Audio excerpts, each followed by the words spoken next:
Welcome into Sports Memo's betting podcast for Monday, February 17th.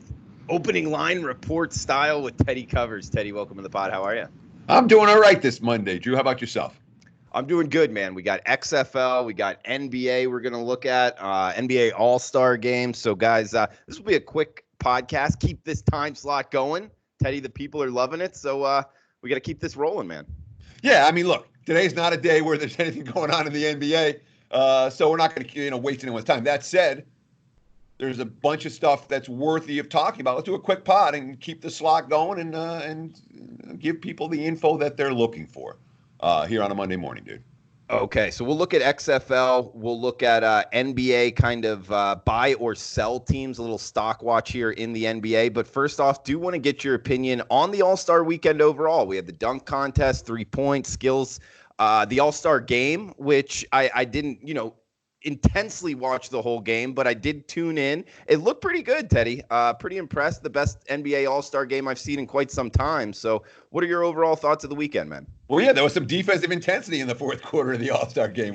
That's what I noticed. Exactly. Although it still went over the total, which, those are not games I want to be playing unders.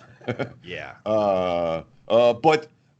And unfortunately, we talked last Monday. Of course, I'm doing the Wager Talk show every Friday on the Sports Grid Network with Ralph. We went through all the props and I was talking about Bam Adebayo as a bet-on guy in the skills challenge. He ended up having the longest odds and winning it, which was a nice little score. I thought that Jones was going to be live in the dunk contest, and despite the controversy, he ended up winning that one. I like Davis Bertans in the three-point shootout, and after a real strong opener, he didn't get there for the final. But I'll take 2 out of 3 recommendations on those. As for the game itself, look, I mean, Team LeBron's roster looked better than Team Giannis's roster on paper. But the betting markets were all over it. Nothing but money for the favorite. I mean, big money coming to the favorite yesterday, and obviously they needed to rally from behind in the fourth quarter just to steal the win. They did not sniff a point spread cover. Entertaining weekend for the NBA. Really was, and from a betting standpoint, there were certainly some opportunities out there. Hope you were able to cash in on a few of them. And he's Teddy Covers on Twitter at Teddy_covers. Plays are up at sportsmemo.com. Teddy, we got NBA stock watch here, buy or sell teams. What's a buy team you're looking out of the break? So, and this is a team that I've been biding my time. I think the Indiana Pacers are a team that is legitimately capable of making noise in the Eastern Conference. And, of course, Oladipo came back, and they immediately lost their first 5 straight up and against the spread. And there was part of that was they were up against a very, very tough scheduling stretch. Part of that was the acclimation of Oladipo coming back in the lineup. Part of that was some other injuries that they had during that span. But here's a team, they're 32-23 right now. They're sitting with the number 6 seed in the Eastern Conference. And all I hear when people talking about the East, the Bucks, the Raptors, the Celtics, the Heat, the Sixers. I never hear anybody talking about the Pacers. And Indiana needs to be talked about. This team is certainly capable of hanging with the elites, as we saw them knocking off Milwaukee before the break, and beating up on the bad teams. And in a loaded Eastern Conference, the top, I mean, even Brooklyn is a team that has to be considered, amongst the, I mean, I don't know if they're a contender this year, but amongst the 6 teams we're talking about, Indiana's the one that's getting the least hype. They're every bit as good as the rest. They really are. I mean, maybe not as good as the Bucks. There's not another team in that group that Indiana can't hang with or beat. So I look at the Pacers very much as a stock watch. I think you get a chance to buy low on Indiana right here. When you're talking about selling high, and this one's not easy, but those are usually the best. What's that? Those are usually the best. The ones that are tough. Where how is this not going to be a buy on? But they're selling high here, Teddy. Well, I've got issues with both the Rockets and the Thunder, but I think I'm going to highlight the Thunder. Here. Okay. OKC's 21-5 on the highway against the spread this season. 21-5, and for as good as they are, for as good as they've been, I don't think there's any question this team's overachieved. And when you look at their schedule down the stretch, OKC is going to be up against it a little bit. And I can only see them going down in the standings. So a team that's been the best point spread team in the NBA in OKC, I don't see that continuing moving forward. I think they'll be lucky to go 50% ATS the rest of the way. And frankly, and there may be some good value betting against Oklahoma City. Now the teams have seen what they do and have a chance to defend against it and get a game plan against it. So I give the Thunder a ton of credit for being where they are right now. When you talk about a team primed for a second half fall, OKC is at or near the top of my list. So Teddy, yeah, we got buy on Indiana, sell on OKC at the break, huh? Correct. That's nice. that's absolutely my my gut reaction. And we'll see how well we implement that strategy. I always talk about strategies and then implementing them doesn't always work easily. Like, this I can't use them in this spot, or I can't bet against them in this spot. And I need to do a better job at just riding the streaks. That's something that I'm really trying to work. Here's a team I want to buy, and let's just bet on this team every game. And here's a team I want to sell. Let's bet against this team every game. So that's my goal. And when you talk about like handicapping 101 question here, Teddy, do you think it's more of a mistake to have that philosophy? Let's just say OKC sell. And you talked about how hard it is. All the sports bettors out there know what you're talking about. Anybody that's invested in the stock market knows what you're talking about in terms of something is really good, like you said, 21-5, a very talented team, and you're actually going to look to fade them. And overall, it's a philosophy that can work. But sure. In situations like you're talking about where the night of the game comes and the number you don't like it and you don't bet it and it still cashes, does that hurt more, or does following what your strategy is and then it not working hurt more? Which one would you rather be? Which side of the fence would you rather be on in terms of making mistakes in sports betting? Well, you're always laying 11 to win 10. So anytime you make a mistake with a bet, it's going to cost you 11. When you make a mistake with a pass, it's going to cost you 10. Does that make sense? It makes sense. That's a very wise answer. All that said, when you see these teams, you say there's value on this team. There's value on this team right now, or there's value to bet against this team, and this team is clearly overvalued right now. I like to take a longer approach. I say I'm going to fade this team the next 5. I'm going to fade this team the next 10. I'm going to back this team. And then if I lose 2 in a row in that strategy, then you reevaluate. But until you lose 2 in a row, you're like, this team, there's a reason to think that this team is about to get better, or that this team is undervalued in the marketplace. And so help me, the best strategy and the most profitable strategy for me from a personal betting standpoint has been, hey, I'm riding this team right now. And when they start to lose, then I'll stop riding them. As opposed to talking yourself in and out of any given game. Does that make sense? It makes total sense. And I 100% agree with you. That's the best strategy I've had as well. Fading a team and keep fading them, buy on them, keep buying on, and both totals, Teddy. I don't know if you think like an over team, you got them pinned as an over team, bam, hit, keep riding that. Yeah. Or an under team. It's I'm not with you only 100%. size, right? Yeah, totally. I don't mean to cut you off, but I'm just agreeing with you wholeheartedly. Yes, the answer is yes. That is where the markets are at their most vulnerable, or at one of their most vulnerable. When you find a team, again, their season-long numbers are here, but right now they're playing over here. Or their season-long numbers are here, but right now they're playing over here. Or they've been playing their season-long numbers, say the pace should be, the total should be here, but right now they're playing faster. Or they're playing more contact and they're getting to the free throw line. It doesn't necessarily have to be faster, but a more physical style of somehow. That makes perfect sense, Drew. And as a strategy, it's something that we really try to implement. Not always easy to do, but that's the goal. All right, Teddy. And Teddy, there's something we haven't thrown out here in a while. Teddy's Text Club.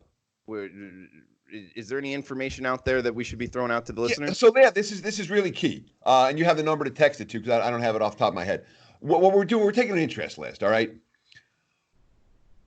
I really want to change up the way I've been doing things as a handicapper for next football season. I want to be able to give people what I'm betting when I bet it.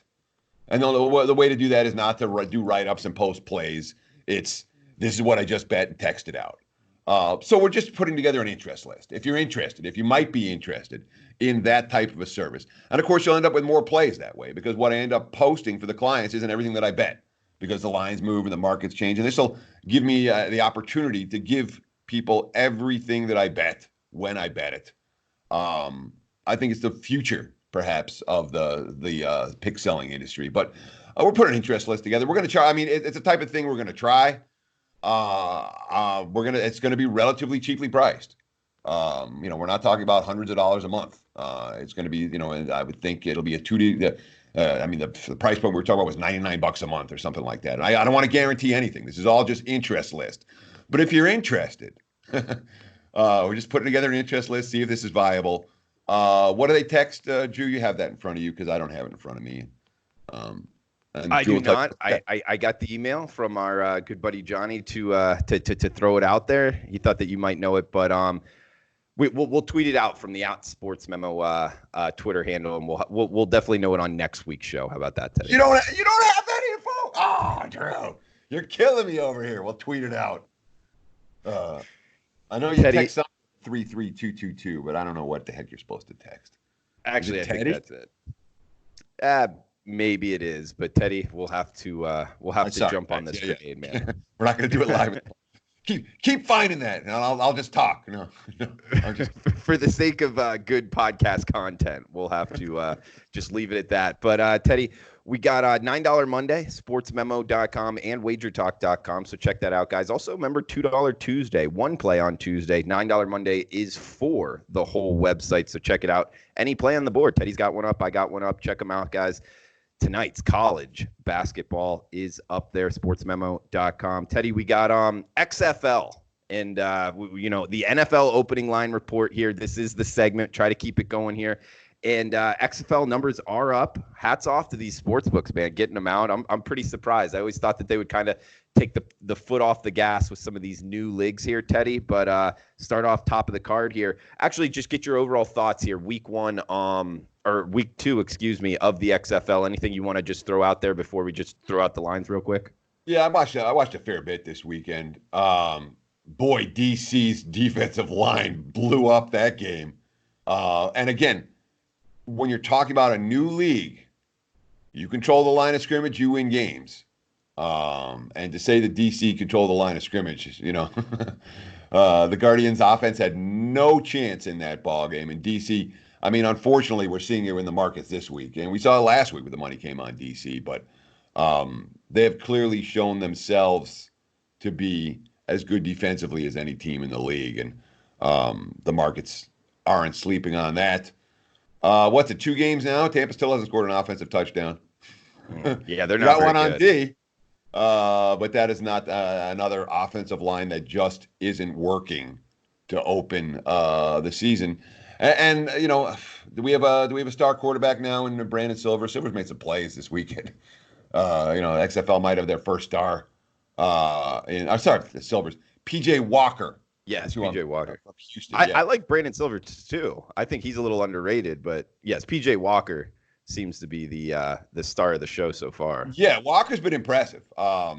And both with his legs and with his feet. And again, this is the guy who at Temple, I always thought he was a ham and egger. He's not a guy with an NFL arm. He's not a guy that's going to do anything. But he in the combine he did well. He got drafted. He got more hype and more chances than I thought that he would. That's because of his accuracy and his football IQ. So he really looks like the bet on QB. But again, the markets aren't sleeping on that. We look at these numbers so far, although it's not like Houston's being priced real high in that ball game. All that said, St. Louis became the first team to come through the back door, didn't they? The Battlehawks with the late touchdown to cover the number against the Roughnecks. But that has been the exception rather than the rule. So far through the first 2 weeks, the team that it was the better team, the team that controlled the game has pretty much, that's the only point spread I can think of where they didn't cover. Can you think of another one, Drew? Because Houston was the better team against St. Louis yesterday. No, I can't think of one off the top of my head, although St. Louis is pretty good. I think Jordan Ta'amu, the kid out of Ole Miss, I think he's a little underrated. And they got with the running back from San Diego State, right? The number one running back in college football history in terms of yards. I think they're really talented in their backfield. So St. Louis is one. Yeah, 7 in the hook against New York. Now, granted, St. Louis is at home, I believe, for the first home game. of this season for St. Louis. Their first 2 on the road. They finished 1-1 in that game you were just talking about that they covered but lost. So that's one where I could really only see St. Louis getting money, 7.5 there. DC, like you talked about, they're having to now lay 7 on the road. That's kind of a big number in terms of laying on the road, but they are the most talented team overall. And anything on those 2 games, New York, St. Louis, DC at Los Angeles? Yeah, I mean, so with New York, St. Louis, the early money's definitely coming on St. Louis. There were 7s, now 7.5. Even seeing an 8 out there. Total anywhere between 42 and 44 right now. If you're playing overs in this league, you're struggling right now. What do we have? 2 overs so far, and we're seeing games consistently 8, 9 possessions. It's not like they're punting back and forth. It's the games are a little bit slow. The games. You're not getting 12, 13, 14 possession games so far in this league with the running clock and all that sort of thing. So the unders have been the way to go early on. I mean, you talked about Tampa was 30 of 37, 284 yards. And they didn't light up the scoreboard. Mm-hmm. They cashed an over, but that's been the exception. So anyhow, we're seeing which game we're talking about? St. Louis. So again, 42.5 totals anywhere between 7 and 8 right now. With DC and LA, look, I'm not stepping in front of DC. But of course they're being priced pretty. They were 7 at home last week. Now they're 7-9 in LA. A long trip. Even 7.5 popping up. Total there 45/45.5 at the opener. You're starting to pay premiums with the better teams in those 2 matchups. I'm real interested in Dallas only laying 4.5 at Seattle. The two Saturday games, and I thought Houston was priced fairly cheaply against a Tampa team that hasn't got an offensive TD yet. So that's one that does. Of the 4, Houston laying, and we've seen a little Houston money, but you can still lay 4.5 right now. 5.5s are out there, total between 46 and 47.5. But Houston as the road chalk at Tampa of the 4 games this week. That's the opener. That's the one that stood out to me. Drew, what about yourself? The Houston -5.5. That will be higher by kickoff in my estimation. So I'm with you on that one, Teddy. And I know we're up against it time-wise, guys. Find him on Twitter at Teddy_covers. Myself on Twitter at Drew Martin Betts. And we'll answer any questions on Poor Aaron. Aaron sent us another question. He asked about Ken Palm versus Sagarin. And the answer is Ken Palm. That being said, if you're trying to use the Ken Palm numbers to win with, it's hard to do. Ken Palm's going to predict the market really well. I personally haven't found any way to use the Ken Palm numbers to win. They're just going to give you a good indicator of where the markets are going to be. Thank you for the question, Aaron. And I appreciate them every week, even though we haven't answered all of them. Thank you. All right, guys. Thanks for tuning in. We will be back with Tuesday NHL podcast with Andrew McGinnis. Best of luck with your bets, guys.